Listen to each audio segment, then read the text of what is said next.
Hello friends, class 12th economics का आज का ये पेपर है जिसको आज हम सॉल्व करने जा रहे हैं। आइए वीडियो को स्टार्ट करते हैं। इसमें पहला क्वेश्चन हमारा फर्स्ट क्वेश्चन है भारतीय अर्थव्यवस्था। भारतीय अर्थव्यवस्था में मैट्रिक नीति डैश द्वारा प्रतिपादित की जाती है। करेक्ट आंसर है भारतीय रिजर्व बैंक। सेकंड क्वेश्चन है पहचान करें कि किस देश के राजस्व घाटे का अनुमान लगाते समय निम्नलिखित में से किस पर विचार नहीं किया जाना चाहिए। करेक्ट आंसर हमारा ऊपरीगामी पथ के निर्माण पर व्यय। नेक्स्ट थर्ड क्वेश्चन है हमारा कीन्स के अर्थशास्त्र के अंतर्गत डैश को मूल बिंदु से परारंभ 45 डिग्री का कोण पर खींचा जाता है। करेक्ट आंसर है इसका हमारा संदर्भ रेखा। नेक्स्ट क्वेश्चन नंबर 4 जो है सेशन रीजन बेस्ड क्वेश्चन है जिसमें निम्नलिखित एक कथन दिया गया है। कथन के बाद उसका फिर कारण दिया गया। पहले हम कथन देख लेते हैं। कथन हमारा क्या कहता है।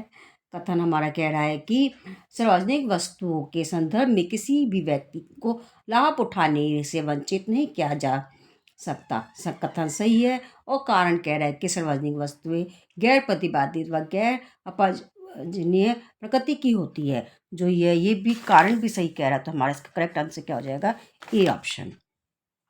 नेक्स्ट यहाँ पर आपको एक फॉर्मूला यहाँ पर कुछ दिया गया है। मूल्य संवर्धन डैश मध्यवर्ती का मूल्य है। तो इसका जो है हमारा जो थर्ड वाला फोर्थ वाला उत्पादन का मूल्य है और उत्पाद इकाइयों की संख्या इंटू मूल्य की प्रति इकाई, तो दोनों ही सही है यहाँ पर। तो यहाँ पर हमारा डी ऑप्शन यहाँ पर करेक्ट हो जाएगा।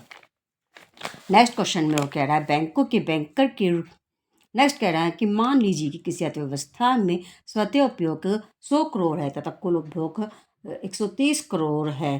प्रेरित उपभोग का मूल्य डैश करोड़ होगा। करेक्ट आंसर इसमें आएगा हमारा A option 30 crore. Next question number 7 बैंकों में बैंकर के रूप में भारतीय रिजर्व बैंक डैश के अतिरिक्त सभी कार्य करता है। इसका करेक्ट आंसर आ जाएगा सरकारी लेन देन को सुगम बनाने। नेक्स्ट क्वेश्चन नंबर 8 क्वेश्चन भी हमारा क्या है, अभिकारण और कारण वाला दिया गया है। पहले हम अभिकारण कथन देख लेते हैं कि यदि सीमांत बचत प्रवृत्ति का मान 0.5 है तो सीमांत उपभोग प्रवृत्ति सीमांत बचत प्रवृत्ति के बराबर होगी। कथन सही है हमारा। कारण जो कह रहा है कि सीमांत उपभोग प्रवृत्ति और सीमांत बचत प्रवृत्ति का योग सदैव इकाई के बराबर होता है। कारण भी उसकी स्पष्ट व्याख्या कर रहा है। तो हमारा आंसर क्या हो जाएगा, ए ऑप्शन। ये ऑप्शन यहाँ पर देखिए आप करेक्ट है। नेक्स्ट क्वेश्चन नंबर 9 की तरफ बढ़ते हैं हम। वह बजट जिनके अंतर्गत सरकार अपने द्वारा एकत्रित राजस्व के बराबर राशि व्यय कर सकती है उसे डैश बजट कहा जाता है। उसे हम संतुलित बजट कहते हैं, संतुलित बजट। नेक्स्ट क्वेश्चन नंबर 10 आय के असंतुलन स्तर के मूल्य को प्राप्त करने के लिए प्रतिशत व डैश प्रतिशत के मध्य समानता होनी चाहिए। तो फर्स्ट हमारा आ जाएगा समग्र मार्ग समय पूर्ति और नेक्स्ट आ जाएगा बचत और निवेश। यानी कि फर्स्ट और फोर्थ दो सही है। फर्स्ट और फोर्थ यानी कि फर्स्ट वाला सही है हमारा, फोर्थ वाला सही है। तो फर्स्ट और फोर्थ जो ऑप्शन आ रहा है वो हमारा बी के अंदर आ रहा है, बी। ठीक है, बी वाला यहाँ पर करेक्ट हो जाएगा। ये हमारे 10 multiple choice question section A से थे। अब सेक्शन बी में भी हमारे मल्टीपल चॉइस क्वेश्चन हैं जिनको आज हम देख लेते हैं। ये देखिए क्वेश्चन नंबर 18 से लेकर 27 तक के क्वेश्चन हैं जिसको आज हम देख रहे हैं। क्वेश्चन नंबर 18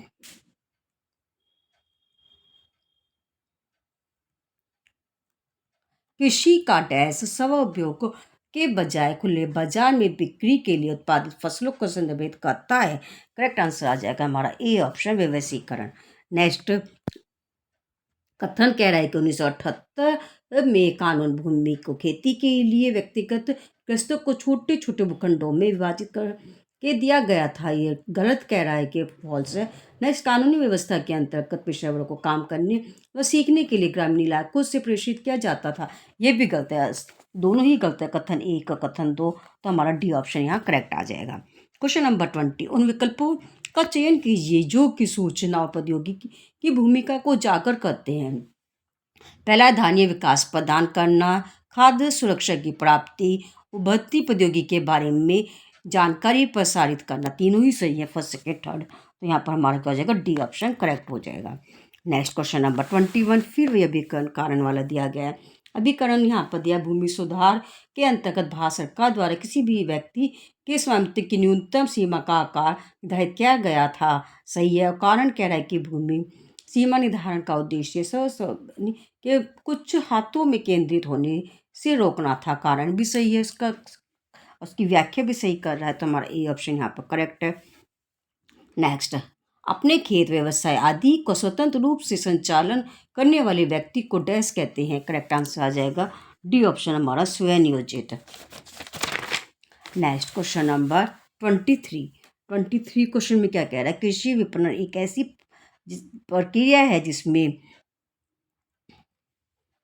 कृषि वस्तुओं का सम्मिलित होता है। इसमें जो हमारा सेकंड थर्ड और फोर्थ प्रसंस्करण, संयोजन और ग्रेडिंग तीन सही है, तो हमारा यहाँ पर डी ऑप्शन करेक्ट है। क्वेश्चन नंबर 24 डैश इस विचार पर आधारित है कि शिक्षा व स्वास्थ्य मानव कल्याण के अभिन्न अंग है, करेक्ट आंसर है मानव पूंजी, सी ऑप्शन यहाँ करेक्ट है। यहाँ पर फिर क्वेश्चन नंबर 25, हाल के वर्षों में सभी वयस्कों को डैश योजना के अंतर्गत खाता खोलने के लिए प्रोत्साहित किया गया, इसका तो आंसर आपको पता ही होगा, जनधन योजना, ठीक है। क्वेश्चन नंबर 26 में एक आपको ग्राफ दिया गया है, ठीक है। ग्राफ नीचे दिए गए चित्र में 1990 से 92 के अंतर्गत भारतीय अर्थव्यवस्था में डैश की सीमा को अंकित करता है, करेक्ट आंसर आ जाएगा सी ऑप्शन हमारा रोजगारहीन समृद्धि। ये था हमारा क्वेश्चन नंबर 26। क्वेश्चन नंबर 27, ये फिर आपका सेशन रीजन्स 20 क्वेश्चन दिया गया है, कथन दिए गए हैं दो। पहला कथन है कि यहाँ पर मांग व आपूर्ति के संबंध में उत्क्रमण के कारण अपशिष्ट उत्पादन व प्रदूषण की पर्यावरणीय चिंताएं गंभीर हो गई हैं, कथन हमारा गलत है। कारण कह रहा है पर्यावरणीय संकट तब उत्पन्न होता है जब संसाधनों के निष्कर्षण की दर संसाधनों के पुनर्जनन की दर से कम होती है, कारण भी कथन दो भी गलत है, दोनों ही गलत है, तो यहाँ पर हमारा डी ऑप्शन जो कथन 1 और 2 दोनों आ सकते हैं, करेक्ट आंसर हो जाएगा। ये थे हमारे मल्टीपल चॉइस क्वेश्चन आज के पेपर के। पेपर आपने देख लिया, हमारा इकोनॉमिक्स का पेपर था, ठीक है।